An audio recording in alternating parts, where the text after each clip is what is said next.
Hi, this is Heather Jerome from heatherjerome.com and from the Sonatas and Partitas.com. This video is a part 2 video for the A minor fugue from the second sonata, BWV 1003. Now, if you haven't seen part 1, please do watch it because it's essential for you to understand what I'm going to be talking about now. But for a very quick summary of part 1, what I did was I basically laid out Bach's toolbox for this fugue. So he has his subject, and the subject has a head and a tail, and there's the counter subject, which I don't even think I mentioned. It's hardly ever used at all in the fugue. And then there's this other little motive,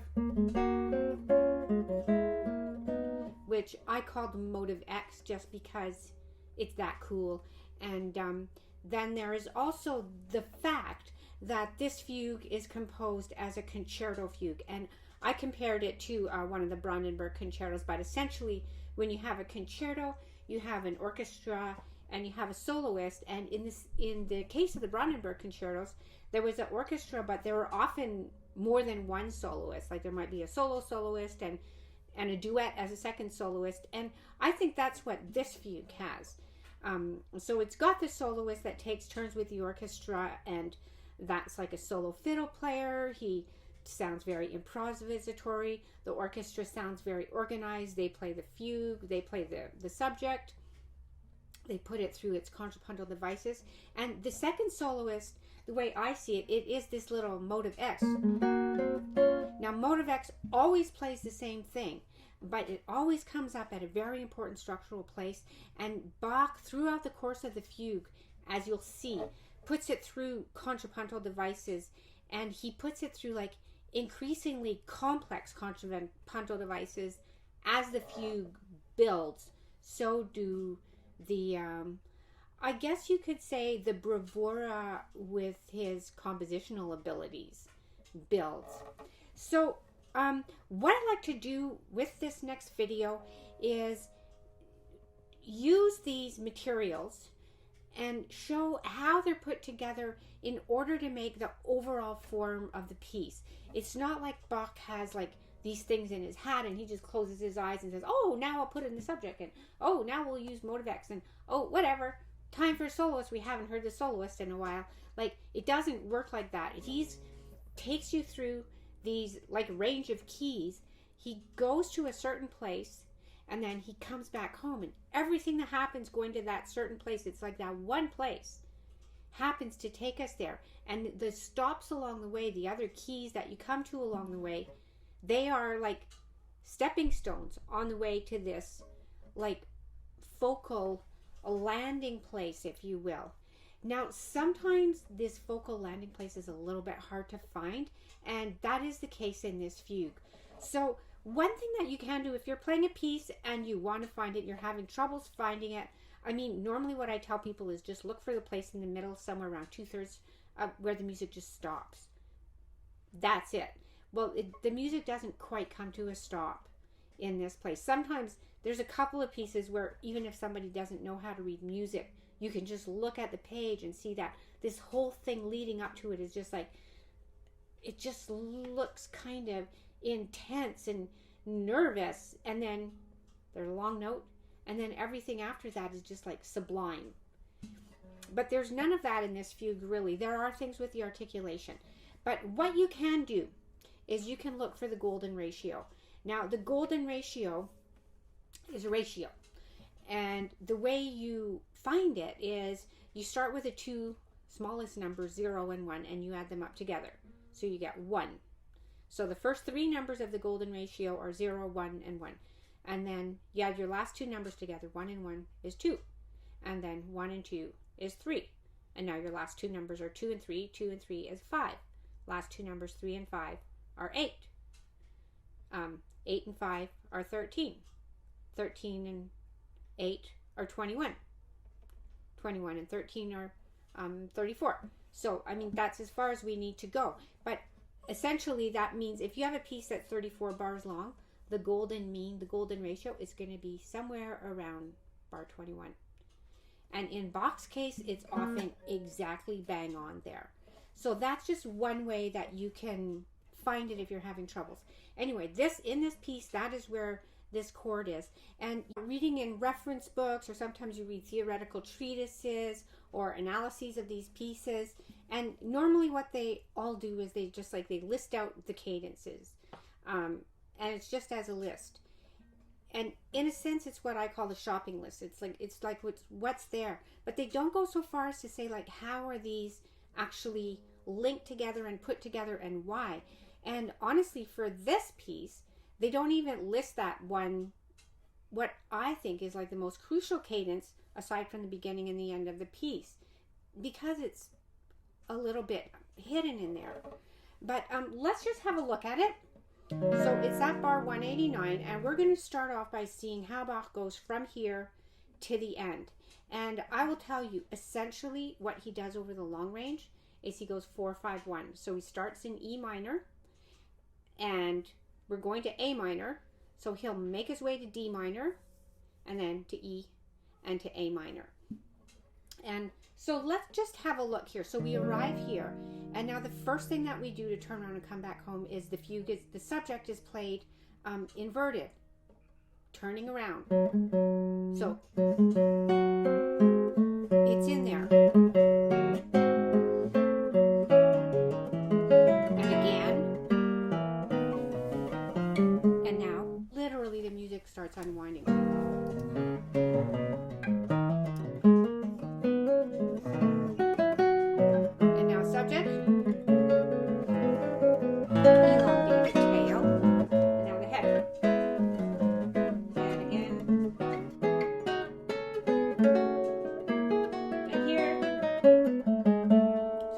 The soloist is going to come back in. This is the last time we're going to hear the soloist, and the soloist is going to take us to that D minor, to 4 of A minor.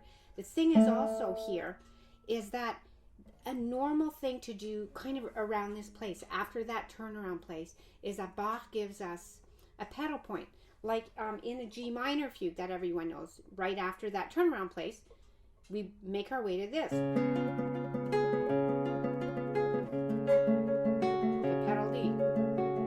And then here, we don't actually get a pedal, but Bach alludes to a pedal. So we have B flat, B flat, B flat. And then now, he's going to work his way down the scale. So we have A,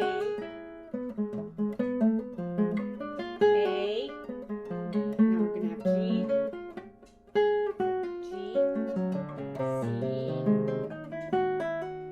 C, G again. Now F, F again, and 5 of D minor. And then what do we get? We get some subject entries in D minor. First A, then a D, and then D stuck in there again, upside down.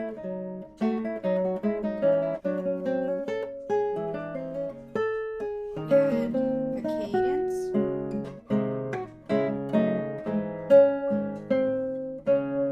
Strong cadence in D minor. And then what do we get? We get the very last time that we're going to have motive X. And so what Bach gives us now for this last time most amazing compositional feat is he makes it go frontwards, and then he makes it go backwards. So we're starting in D minor, we're going to go frontwards for 4 bars, and then backwards for 4 bars, and end up exactly where we started. So first, the descending chromatic lines in the lower voice. Now the top. Bottom again. And now the top again. And now Bach literally unwinds it with a retrograde inversion. So we've just landed on B flat and D, and then we have D and B flat. The last chord before B flat and D was G and E flat, and the next one is E flat and G, and so on. C and E, E and C, A and F, F and A, and so on. So the descending voice becomes an ascending voice, and it starts off in the lower part. The top, the bottom again, and the top.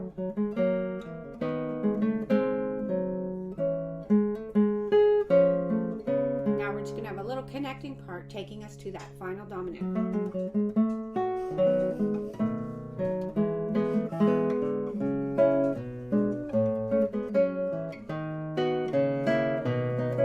The tension builds.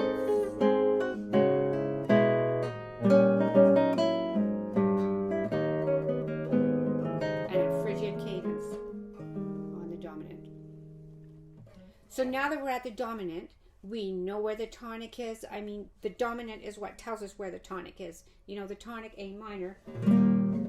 We've played a lot of A minor chords in there, but it's when you play a dominant that tells you, oh, here we're in home territory. The dominant makes you want that A minor chord. And so Bach is not just going to give it to us straight away. He's got us in the palm of his hands. He's got us in his clutches. He'll make us wait a little bit more, and he'll tie things up, take about one more page of music to hit that final tonic. So before closing off part 2, let's just look at a quick summary of what we've gone over. So we arrive at that E minor chord at bar 189. And then Bach takes just a little bit of time to get us to the next soloist, who is going to allude to a pedal, but it's not really a pedal. He goes down by step after. And that is the last time we get the soloist. And the soloist takes us to the dominant of D minor, where we get some more subject entries. Once we hit D minor, Bach gives us the last instance of motive X. He makes his grand exit with it, you might say, and he does the retrograde inversion. And after that, there's just a tiny connecting passage to that final dominant that tells us where home is. So you can see what I mean when you can understand the long range like this, how such a long piece can just simply really feel like you can hold it in the palm of your hand. So I hope you found this helpful. As always, let us know what you think at sonatasandpartitas.com, and have a look at part 3 that will show how we get from the end of that expository area to that pivotal cadence.